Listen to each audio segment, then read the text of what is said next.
Saya dah penat.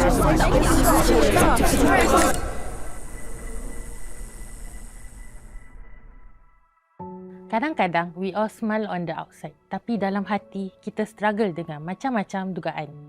This is where we talk about the real stuff like mental health, healing and hope. Selamat datang ke Terus Terang. Because terus terang, we all deserve to be heard. Bersama Sab hari ini, kita ada Nuranila Jumaat. Apa khabar Nura? Khabar baik. Terima kasih sebab menjemput saya ke episod ini. Saya rasa amat terharu sebab awak memberi saya peluang untuk berkongsi lebih tentang mental health. So waktu you kecil dulu kan, how was your family dynamics like? Waktu I kecil dulu, I membesar dalam keluarga yang macam mana nak cakap ya? Macam penuh dengan keganasan rumah tangga. Waktu I kecil actually, I ni orang pendiam lah boleh katakan. Bapa saya will like impose like a lot of rules. Tak boleh keluar lambat, tak boleh ni, tak boleh tu. Tapi that sounds normal, right?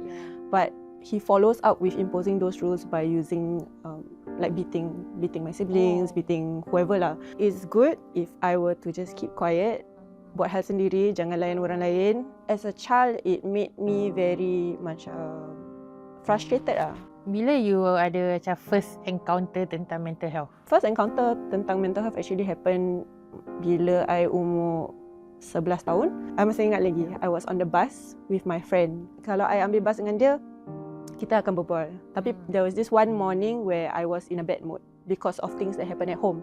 So I duduk dalam bus, dia muka macam bukan marah lah, but like macam muka moncong. Muka moncong. Dia tengok I, habis dia macam nak berbual tak nak berbual gitu. And then halfway through the bus ride, tiba-tiba dia tap my shoulder, and then dia cakap, Nora, you know sometimes you're very scary. Because sometimes you're very happy, very energetic, very easy to talk to. But other times, you always seem very angry or very sad. So that was actually the first time yang I perasan that like, is there something about me that is different from other people? Masa I in secondary school tu kan, the violence at home jadi makin rabak. I became very anxious.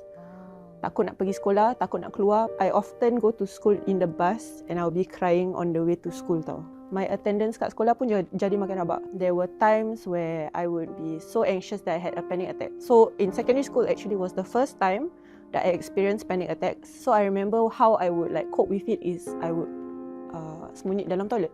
Pagi-pagi tau, sebelum assembly. There were even days where I tak pergi sekolah langsung. So I pakai uniform, I keluar rumah. Konon-konon bilang ibu bapa yang I pergi sekolah kan. But actually I merayap kat luar. Tapi apa yang buat you macam pursue your education sampai habis sekolah? The only reason I pursued it sampai habis is because everyone else was doing it. Maybe I want to study psychology. I want to understand more about my family, kan? So I remember telling my teacher like, bila I besar I nak jadi psychologist. So you belajar all the way and then bila you graduate, how was your career like? In 2015 or 16, somewhere around there, I remember I went to the GP, the clinic downstairs, to see the doctor, thinking that I had heart problem. Doctor check, tak ada apa-apa. But it kept happening. I kept going to the doctor again and again and again. From 1 day MC jadi 1 week MC, jadi 2 week. So the doctor pun realised that like, how come this girl selalu datang, selalu cakap dia ada heart problem, padahal tak ada apa-apa kan. And he was the one who actually helped me to get a referral to IMH to receive like the proper help for it. I got into a relationship where there was physical and sexual violence. It made my mental health a lot worse lah. Macam mana it affect your confidence and sense of safety? Because it's like back to back different men who would belittle me, make me feel small, make me feel like, I'm not worth anything. My self-esteem took a hit, definitely. So, keyakinan diri memang tak ada. It's like below the ground already. I remember it got so overwhelming and stressful to the point where I actually I started engaging in a lot of like very harmful coping mechanisms. There would be thoughts of macam, no one cares about you. You should just kill yourself. You should just end your life because it won't make any difference to other people if you do. It slowly went from one bad thought to many bad thoughts accompanied by me feeling like it's true, nobody, tak ada orang sayang I. It's that thought process that made my mental health like semakin teruk. And then the worse it got, the more I felt like I should just end it. There were many instances where I attempted to do it. Ada satu malam ni, I was at the beach, East Coast lah kalau tak salah. So it was, I think 2 AM in the morning. Ada satu lelaki ni tengah duduk kat bench, jauh sikit lah, but still within my view. So I tengah nangis, dan tiba-tiba I nampak from the side of my peripheral vision, I saw lelaki tu, dia bangun, habis jalan, habis hilang. So I thought, okay lah, dia tak ada kan. I seorang kat pantai duduk je lah. Sambil nangis. Tiba-tiba, I hear footsteps. So I pusing. Then I tengok, alamak, the guy is coming back. And he's walking towards me tau. He sat down on the same bench that I was on. And then tiba-tiba I dengar bunyi besi. Macam, that kind of sound. That I look, in between us, there's a can of grass jelly from a vending machine. Masih sejuk lagi. He turned to me, then he said, "It's very cold tonight. I hope you feel warm soon." Tu je dia cakap. That can of grass jelly was what prevented me from taking my life that night. And I will never forget it. But it didn't stop there, unfortunately. I did have a few other bouts of relapse. I remember that I wanted to go and meet my friend. And before I met her, I decided to down like 100 over pills. And by the time I got to her, I was already experiencing the effects of an overdose. And because of that suicide attempt, I got admitted to IMH. And at IMH, before getting warded, you have to wait.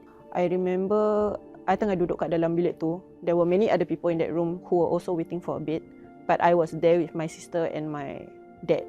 And I was crying so badly tau, tengah nangis. I don't want to go, I don't want to be here, I'm not crazy. The first night there was terrifying, to be honest, because back then it was very dim, very scary looking. And I remember my first night there, my bed was placed in one of the zones yang kat depan nurse station tau. Tiba-tiba this girl came up to me, this Malay girl lah. She came up to me and then she just passed me a cup of Milo. Tak cakap apa-apa. And that actually made me feel like, oh, maybe I don't have to feel so alone here. Maybe I can talk to her. So I did. I went up to her and I talked to her. She shared with me a bit about her own backstory, what she's doing in the ward. As I got to know other people in the ward, right, I realised like, a lot of the people yang kat dalam ward tu kan, semua baik hati, very gentle people.